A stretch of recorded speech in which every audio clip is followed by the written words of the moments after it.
Hello.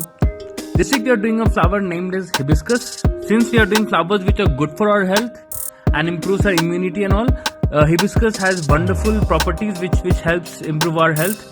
There's something called hibiscus tea also. I wasn't aware of it, but you can search more on that. Let's start the sketch. Keep the copy in landscape form, and first we are going to start from the center part of the hibiscus. This thing that comes out of the hibiscus flower. We'll start with that.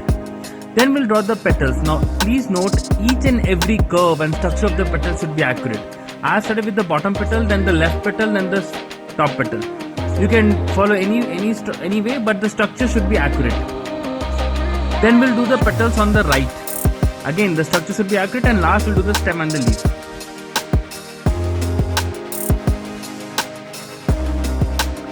This is the end of the sketch. It's a very simple sketch. Keep your waters and colors ready. Now we're going to start from the background. We'll put water in the background, so it's wet on wet background, and the color that we're using for the background is Prussian blue plus black. We'll take Prussian blue plus black and wet on wet will apply in the background. Then wait for it to dry. Now we'll take medium yellow and wet on wet medium yellow, leaving the white parts. If you don't have medium yellow, you can take Gamma-Dew plus lemon yellow. Wet on wet in the flower, only after the background has dried. Now wait for the yellow to dry.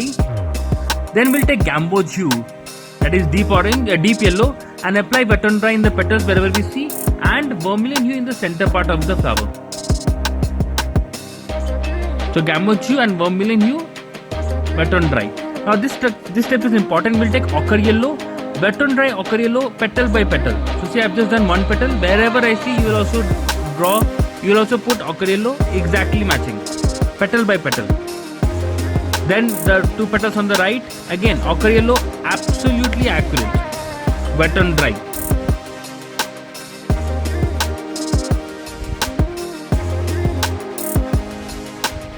Similarly, ochre yellow in the top two petals. Please understand, if you don't do ochre yellow properly, you will not get the effect. Now take a very thin brush. The next step is very important. Take a thin brush and mix ochre yellow plus medium yellow or lemon yellow, anything is fine. So it becomes a little lighter, and with a thin brush you add all the thinner lines in the petal. Do petal by petal. Each petal just add the thinner lines using a thin brush. Ochre yellow plus yellow. Any yellow is fine. Wet on dry. Now we'll take Crimson Lake plus black. Wet on dry, we'll add it in the center. Crimson Lake plus black.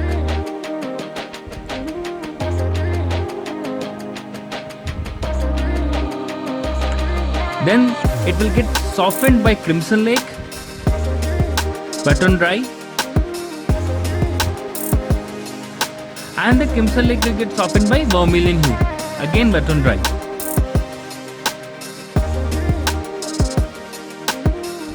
In the center part of the flower, we'll just do yellow and a bit of orange and a bit of red on the top. Then in the center part of the flower, we'll again darken it a bit. We'll take more black and less Crimson Lake and apply in the center part of the flower. We'll again apply Prussian blue in the outer part and then soften it with a bit of water. We'll do green on the stems and all.